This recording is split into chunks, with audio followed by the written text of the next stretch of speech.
Si les fruits n'impliquent pas des racines,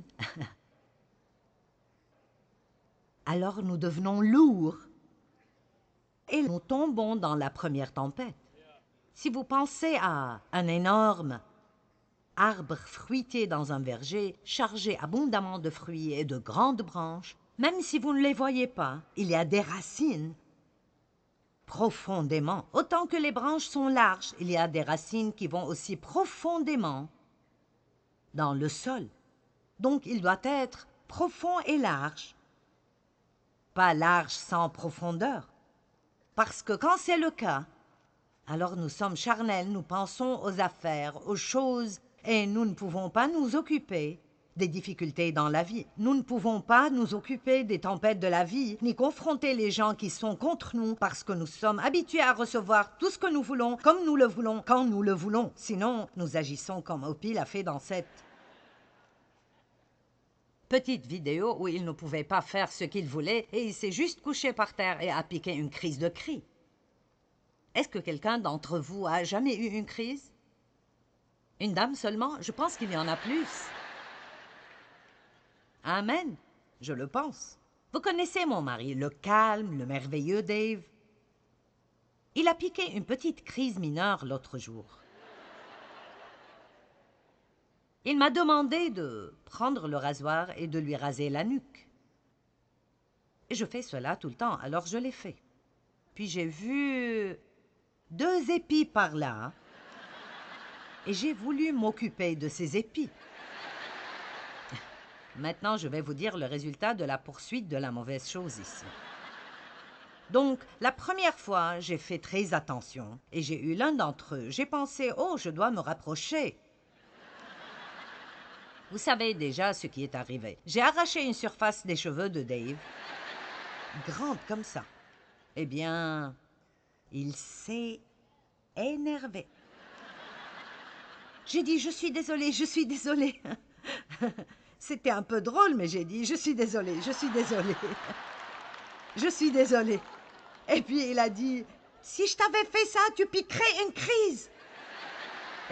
Et c'est quelque chose pour Dave, parce qu'il est normalement vraiment calme. J'ai dû demander pardon 5 fois juste pour qu'il dise que ça ne faisait rien. Alors vous savez, juste pour que vous le sachiez, vous pouvez pousser Dave à bout si vous essayez assez longtemps.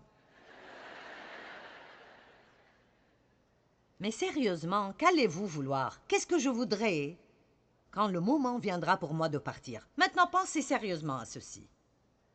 Quand le moment viendra pour moi de partir, qu'est-ce que je voudrais? Je voudrais savoir que je suis bien avec Dieu. Allons. Plus que tout, je voudrais être en paix avec Dieu et je ne veux avoir aucune peur de faire face à Dieu. Quand ce moment viendra, je veux être prête à partir et à n'avoir aucune peur. Et je voudrais des gens autour de moi qui m'aiment. Ce sont les seules choses qui importeront vraiment. Donc, si nous passons trop de temps dans cette vie, et bien sûr, nous devons passer du temps pour réussir et passer du temps pour faire de l'argent, et nous avons besoin de passer du temps sur ces choses. Ce n'est pas mauvais de vouloir une belle maison et une belle voiture, et de vouloir pourvoir aux besoins de vos enfants. Mais il y a une différence entre le fait d'avoir un désir pour ces choses et le fait de les pourchasser. Le mot « chercher », ce verbe-là, est un mot extrêmement fort. Et c'est plutôt intéressant. J'ai recherché le mot « chercher » et dans l'Ancien Testament, à chaque fois, il se réfère à chercher Dieu. À chaque fois qu'il est utilisé dans l'Ancien Testament, il se réfère soit au fait de chercher Dieu, soit au fait que Dieu cherchait son peuple pour quelque chose. Le mot veut dire désirer, poursuivre, faire des sacrifices pour obtenir, pour chasser de toute votre force et de tout votre cœur. Alors nous pouvons dire beaucoup à propos de nous-mêmes. Et oui, je vous demanderai de faire un petit devoir et d'avoir juste une petite réunion avec vous-même. Juste une petite, courte réunion avec vous-même. Une petite introspection. Ceci est bon pour nous tous. Et juste, demandez-vous, qu'est-ce que je poursuis? Qu'est-ce que je poursuit? Quelle est la chose la plus importante? Qu'est-ce qui prend le plus de votre temps? De quoi parlez-vous le plus? Où investissez-vous la plus grande partie de votre énergie? Et vous savez, je pense que nous trouverons qu'une grande partie de cela est simplement fausse. Ce n'est pas ce que Dieu nous dit de chercher. Il n'y a en fait qu'une poignée de choses que la Bible nous demande de chercher. Nous devons chercher la justice. Nous devons chercher Dieu. Nous devons chercher le royaume. Et 4 ou 5 autres choses. Chercher à marcher dans l'amour. Mais il n'y a vraiment pas de grande longue liste. Et nulle part nous est-il dit de chercher des choses matérielles. Et vous direz peut-être, l'important pour moi est que mon enfant soit sauvé. Eh bien, vous savez, oui, nous voulons bien cela, mais ce n'est pas ce que nous devons chercher. Désirer cela, mais ce n'est pas ce que nous cherchons. Vous êtes plutôt silencieux. Je voulais plus que tout que ce ministère grandisse, mais quand vous voulez quelque chose aussi fortement, il y a de mauvais motifs là. Et je pense que quiconque commence, et beaucoup de personnes qui commencent dans le ministère même, sont des personnes qui ont le cœur brisé et peu sûres d'elles. Pas tout le monde, mais c'est étonnant comment Dieu utilise des gâchis. Il utilise des personnes qui sont endommagées, et vos dommages peuvent devenir votre message si vous le permettez.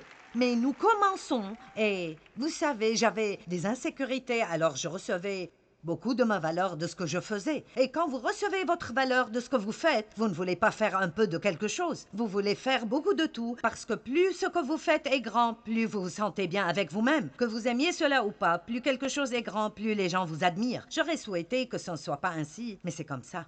La première chose que tout le monde veut savoir est combien de gens étaient là. Combien votre église est grande? Combien de gens peut-elle accueillir?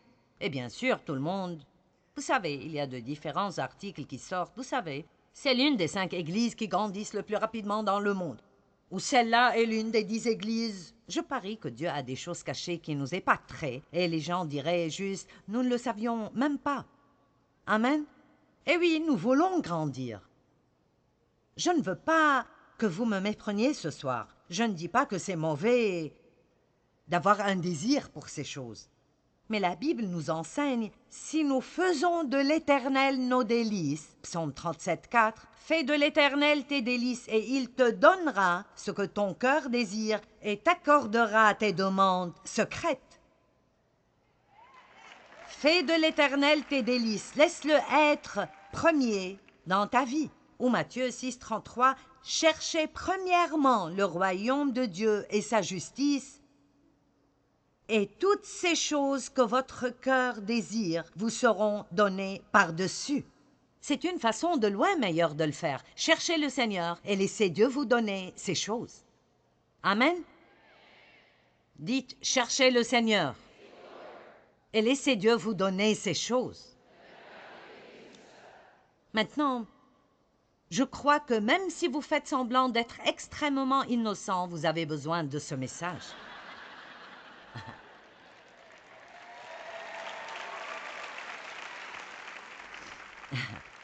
Mais vous savez, il y a une partie de nous qui a peur que si nous arrêtons de poursuivre ce que nous voulons, cette partie de nous a peur de ne jamais le recevoir.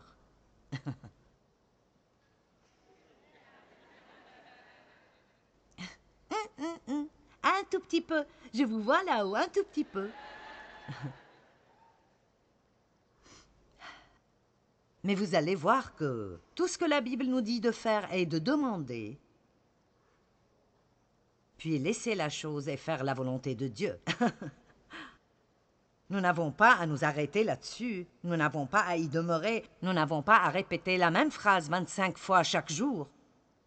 Nous devons juste demander à Dieu et lui dire ce que nous voulons, demander et continuer de demander, frapper et continuer à frapper, chercher et continuer à chercher. Ce n'est pas mauvais de vouloir quelque chose du tout. Vous pouvez demander à Dieu tout ce que vous voulez, mais ce n'est pas ce que nous devrions chercher et poursuivre.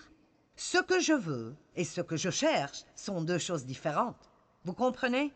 Maintenant, j'ai travaillé dur pour ce ministère. Mais je sais que ma valeur et mon identité n'y sont pas liées. Oui, ce serait difficile pour moi si quelque chose arrive et je le perds, naturellement ce serait dur. Mais je sais que je survivrai parce que, même si je n'étais pas Joyce Meyer, je serai toujours Joyce Meyer. Amen. Et nous devons comprendre ces choses. Autrement, ce que nous faisons devient toujours... Nous commençons à avoir peur que nous pourrions le perdre. Et si nous perdons notre position, et si nous perdons notre statut, et si nous perdons nos meilleurs amis, et si nous perdons notre position dans la communauté, et si nous ne sommes plus dans le leadership de l'Église, et quoi que ce soit qui nous donne un statut, nous pensons juste que nous n'aurons aucune valeur si nous perdons cela. Et je vous dirai un petit secret. Dieu vous aime tellement que si ces choses veulent dire trop pour vous, il sera heureux de les arracher hors de votre vie et de vous les enlever. Et ça paraîtra être quelque chose de très violent et vous ne comprendrez pas ce que Dieu fait, mais quand ce sera terminé, vous serez libre, libre, libre, libre, libre. Allez, rendez gloire à Dieu.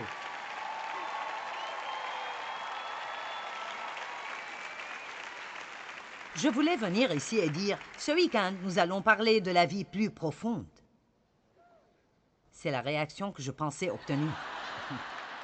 C'est exactement pour cela que je ne l'ai pas fait.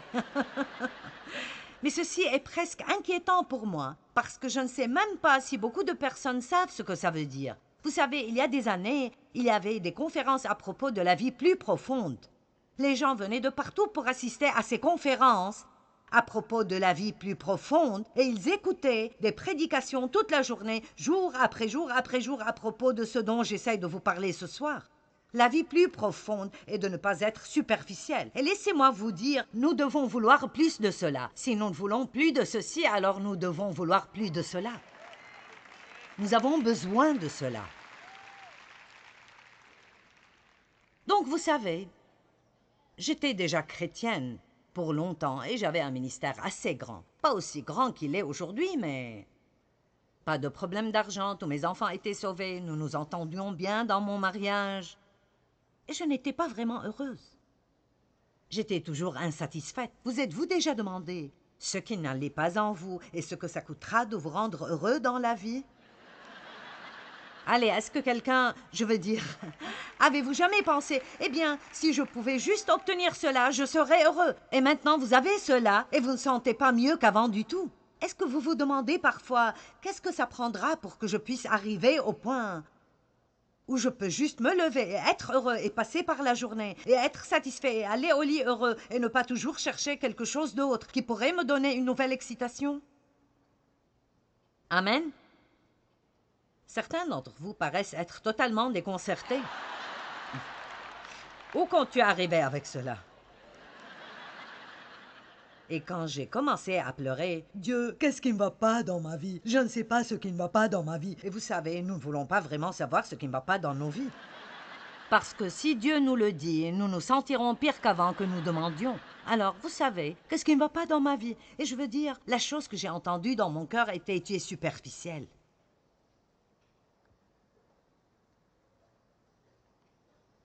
Eh bien, qu'est-ce que c'est? Alors, ça n'a pas pris beaucoup de temps après cela, et je me suis retrouvée dans Luc chapitre 5. Donc, allons-y. Des chrétiens superficiels qui veulent des fruits, mais ne s'occupent pas des racines.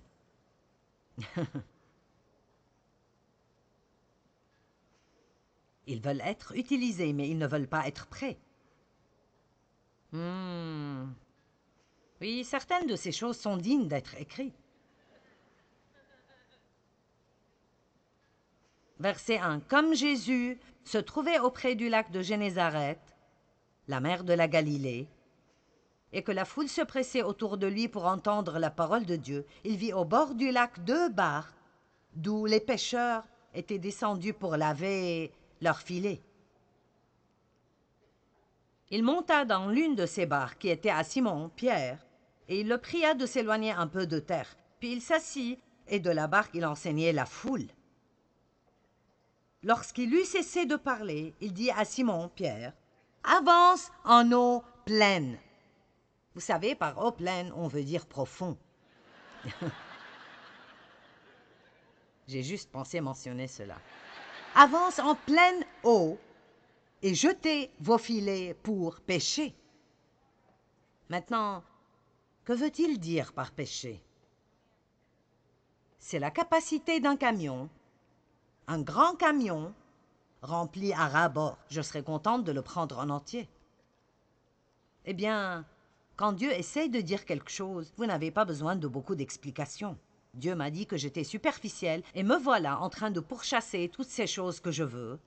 Et rien de cela n'arrive vraiment. Et vous savez, j'ai des choses, mais je ne suis toujours pas heureuse. Et alors, Dieu me dit, avance en eau profonde et attends-toi à une pêche.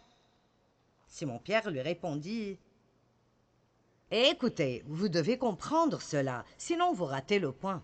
Simon lui répondit, Maître, nous avons travaillé toute la nuit, et nous sommes fatigués, et nous n'avons rien pris dans nos filets. Maintenant, arrêtez jusqu'ici. Vous devez comprendre ceci. Quand Jésus est venu, ces gens avaient pêché toute la nuit, et ils n'avaient pas tous les gadgets que nous avons. Quand ils pêchaient, ils travaillaient. Ils n'ont rien attrapé, rien du tout, rien du tout, rien du tout. Je me demande combien de personnes qui m'écoutent aujourd'hui sentent qu'elles ont pêché toute la nuit sans rien attraper. Est-ce que quelqu'un sait de quoi je parle? Allez maintenant. Mon Dieu, je fais tout ce que je pensais que tu m'as dit de faire et rien ne marche et je ne comprends juste pas. Dieu, que veux-tu que je fasse? Oh, je sais, je dois chasser plus de démons, je dois prier plus. Ils étaient fatigués. Ils avaient ramené les bateaux, ils avaient tiré ces grands filets hors du bateau. Ils les avaient mis sur le rivage, ils nettoyaient les filets parce qu'ils savaient qu'ils devaient aller dormir puis sortir de nouveau. Je pense qu'ils désiraient aller au Starbucks pour avoir un gâteau et un cappuccino. Vraiment. Et aller à la maison, prendre leurs femmes et leurs enfants dans leurs bras, puis aller au lit.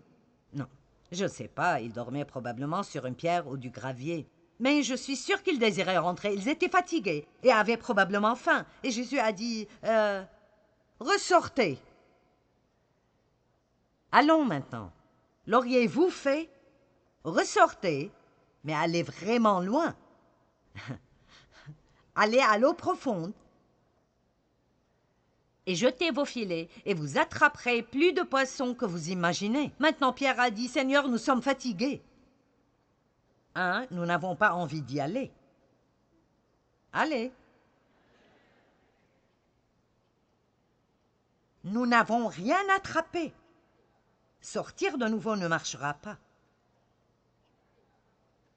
Nous sommes éreintés, ça ne marchera pas.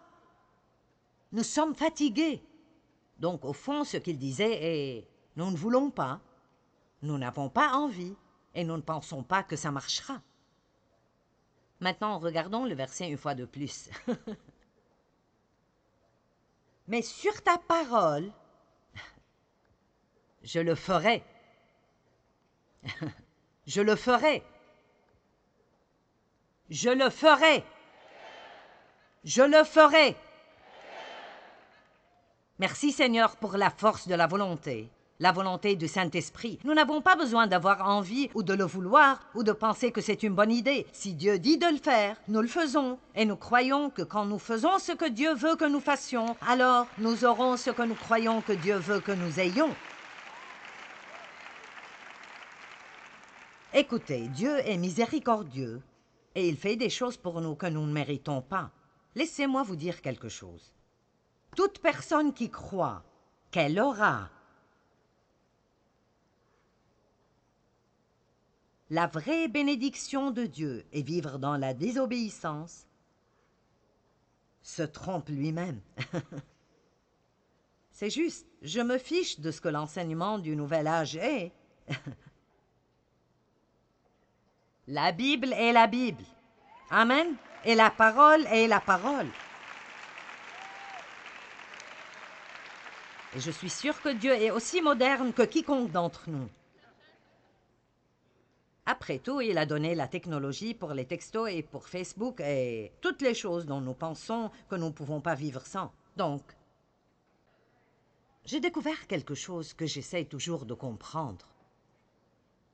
Vous savez, je ne vis pas vraiment dans ce monde, donc j'étais avec un groupe et beaucoup d'entre eux étaient plus jeunes et ils me parlaient de ces selfies que tout le monde fait maintenant.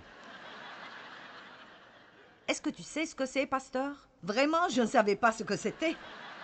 J'ai dit, qu'est-ce qu'une selfie? Vous voyez, il y a d'autres gens qui grimacent. Mais ils ont des cheveux gris comme les miens, si je ne les colorais pas. Je pense que c'est juste notre tranche d'âge. Et alors j'ai dit, qu'est-ce qu'une selfie? Et ils ont dit, oh, les gens prennent des photos d'eux-mêmes. Comme... oh.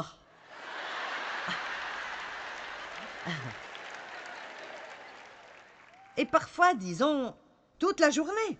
Comme quand ils mangent, alors qu'ils font toutes sortes de choses. Et ils les mettent sur Facebook. Il y a 450 millions de téléchargements par jour de selfies.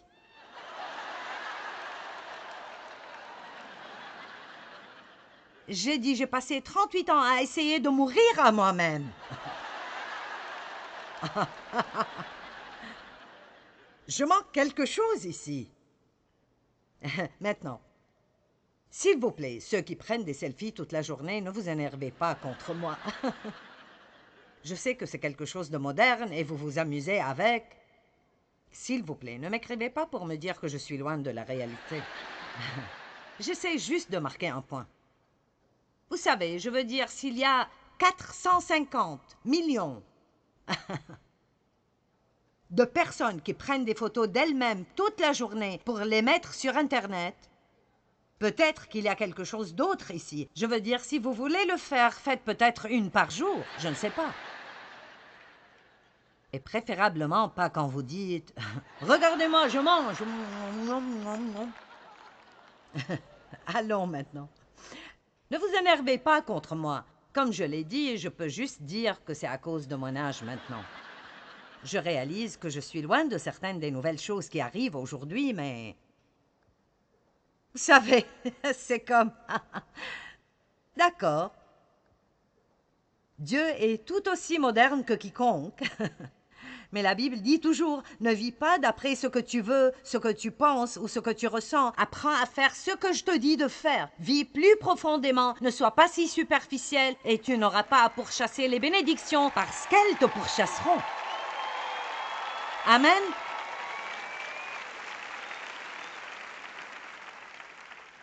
Ouh, alléluia.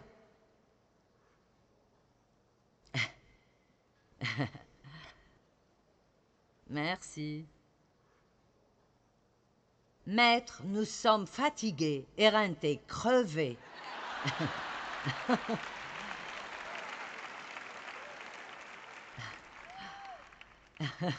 Il y a des années, j'essayais de prier et j'essayais de dire à Dieu que j'étais fatiguée et qu'il était exalté. Et j'ai dit, Dieu, tu es fatigué et je suis exalté.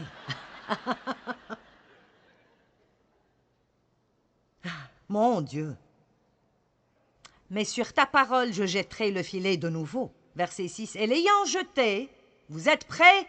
Et l'ayant jeté, et quand ils ont fait ce que Dieu leur a dit de faire, et quand ils ont fait ce que Dieu leur a dit de faire, même s'ils ne voulaient pas le faire, ne pensez pas que ça marcherait. Quand ils ont fait ce que Dieu leur a dit de faire, ils prirent une grande quantité de poissons et leur filet commençait à se rompre. Ils firent signe à leurs compagnons qui étaient dans l'autre barque de venir les aider à ramasser. Ils vinrent et ils remplirent les deux barques au point qu'elles enfonçaient. Maintenant, vous pouvez donner gloire à Dieu.